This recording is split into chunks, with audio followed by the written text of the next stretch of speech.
अस्सलामुअलैकुम दोस्तों, मैं हूं असलम आलम और आप देख रहे हैं गल्फ़ एक्सपर्ट।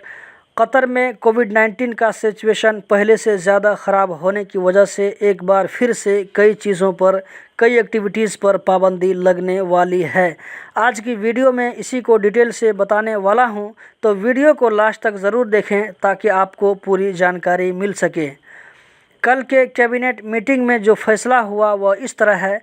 सरकारी इदारों में काम करने वाले मुलाजमीन की तादाद सिर्फ 50% होगी, यानी ये लोग ऑफिस आकर ड्यूटी करेंगे, जबकि बाकी 50% मुलाजमीन घरों में रहकर काम करेंगे।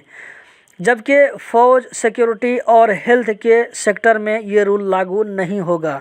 यही 50% वाला रूल प्राइवेट सेक्टर में काम करने वालों के लिए भी लागू होगा, यानी 50% लोग काम पर जाएंगे जबकि 50% लोग अपने घरों में रहकर काम करेंगे। प्राइवेट या सरकारी दोनों सेक्टर में अगर मीटिंग करना हो तो ऑनलाइन मीटिंग होगी। अगर इंतहाई ज़रूरत हो तो सिर्फ 5 लोग मीटिंग में शरीक हो सकते हैं, लेकिन कोरोना के ख़िलाफ़ तमाम प्रिकॉशनरी मेजर्स को अपनाते हुए घरों से निकलने पर पहले की तरह फेस मास्क लगाना ज़रूरी होगा। अगर गाड़ी में सिर्फ ड्राइवर है तो अकेला अगर वो है तो उसको फेस मास्क लगाना ज़रूरी नहीं होगा, लेकिन ड्राइवर के साथ में और भी कुछ लोग हैं तो सबको फेस मास्क लगाना ज़रूरी होगा। इसी तरह घर से निकलने पर एहतराज एप्लीकेशन को एक्टिव रखना ज़रूरी होगा। दोस्तों, इससे पहले वाली वीडियो जो मैंने शेयर किया था उसमें PCR टेस्ट और क्वारंटीन के बारे में अच्छी खबर है। अगर आपने वो वीडियो नहीं देखा है तो यहाँ पर आई बटन में क्लिक करके देख सकते हैं।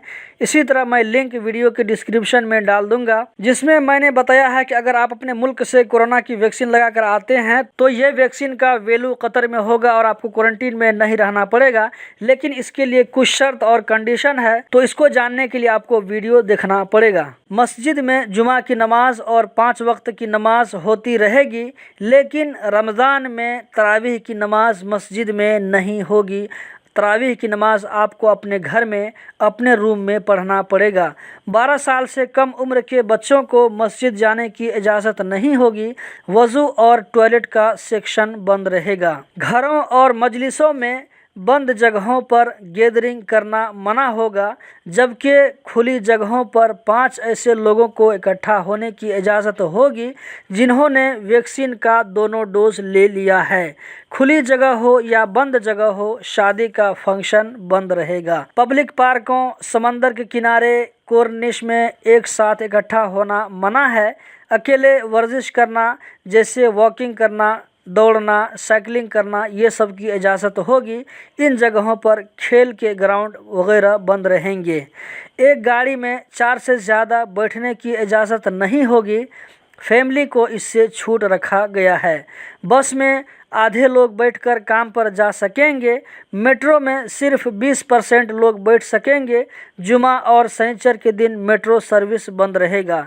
इसके अंदर खाना पीना, सिगरेट पीना वगैरह मना होगा। ड्राइविंग स्कूल कंटिन्यू बंद रहेंगे। सिनेमा और थिएटर कंटिन्यू बंद रहेंगे। शॉपिंग मॉल, शॉपिंग कम्प्लेक्स में पहले की तरह 30% लोग ही एक वक्त में शॉपिंग कर सकेंगे। 16 साल से कम उम्र के बच्चों को अंदर जाने की इजाज़त नहीं होगी। इसके अंदर चेंजिंग रूम और नमाज पढ़ने की जगह बंद रहेगी। इसके अंदर मौजूद होटलों को सिर्फ बाहरी ऑर्डर पर खाना देने की इजाज़त होगी। टेबल पर खाना देने की इजाज़त नहीं होगी। सैलून और ब्यूटी पार्लर पूरी तरह से बंद रहेंगे। प्राइवेट हेल्थ सेंटर कंटिन्यू बंद रहेंगे। सिर्फ इमरजेंसी वार्ड खुला रहेगा। हॉस्पिटैलिटी और क्लीनिंग कंपनियों ने जिसके साथ एग्रीमेंट कर रखा है उसके साथ काम करने के लिए ड्यूटी आवर के बाद काम करना पड़ेगा। ड्यूटी आवर में काम करने की इजाज़त नहीं होगी और घरों में सिर्फ एक आदमी काम करेगा, तमाम प्रिकॉशनरी मेजर्स को अपनाते हुए। दोस्तों, इसमें बहुत सारे रूल ऐसे हैं जो कि इससे पहले ही नाफिज हो चुका है। तो दोस्तों, इनमें से मैंने कुछ चीज़ों को छोड़ दिया है ताकि वीडियो ज़्यादा लंबी न हो जाए, क्योंकि ये रूल इससे पहले ही लागू हो चुका है। ये रूल 9 अप्रैल से लागू होगा। जो इस रूल को फॉलो नहीं करेगा उसको 3 साल तक के लिए जेल या 2 लाख रियाल का फाइन भरना पड़ेगा, या हो सकता है कि दोनों फाइन एक साथ देना पड़े।